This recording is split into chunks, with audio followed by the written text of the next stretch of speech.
arrache tous ses vêtements. Sébastien tente de garder la tête sur les épaules, la jeune fille l'a vraiment fait tomber amoureux. Il se sent prêt à changer sa nature, et à attendre qu'elle soit prête. Sa main se met alors à caresser son entrejambe, et commence à ouvrir sa chemise, dévoilant ce qui se cache dessous. Alors qu'elle s'apprête à essayer un autre type de baiser sur lui, le meilleur, elle reçoit un appel de son père et doit fuir. Pendant ce temps, Catherine change de méthode vis-à-vis de la naïve chérie. Elle décide de commencer son tutoring sur la haute société par une première leçon, apprendre le vrai plaisir.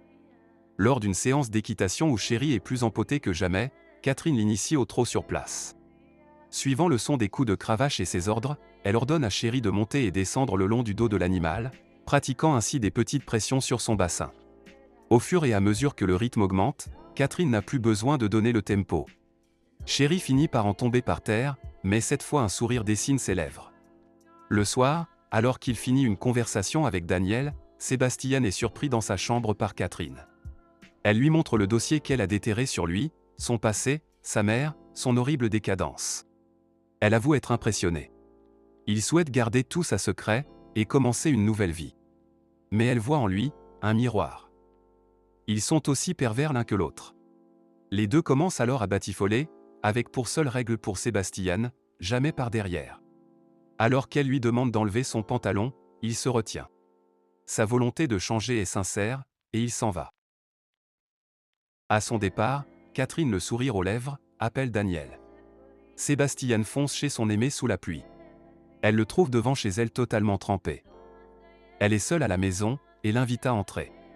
Suivant son élan de sincérité, il veut lui avouer la personne qu'il a été. Catherine l'a mis dos au mur, et il souhaite lui dire lui-même la vérité plutôt qu'elle ne le découvre. Il abdique totalement devant Daniel. Elle lui pose la question sur s'il croit en leur amour, plus que tout. Il lui répond oui. La jeune fille lui répond alors qu'il est le seul. Soudain, sortant d'une pièce annexe, Catherine apparaît, et les deux étudiantes s'embrassent. Daniel n'a jamais été la jeune fille innocente qu'il imaginait, personne ne l'est à Manchester, ou du moins le reste. Tout ça n'a été qu'un jeu de Catherine. Elle a gagné, et mis Sébastien à genoux. Il accepte sa défaite, et les trois s'embrassent simultanément, avant de laisser parler leurs hormones les uns avec les autres tout au long de la nuit.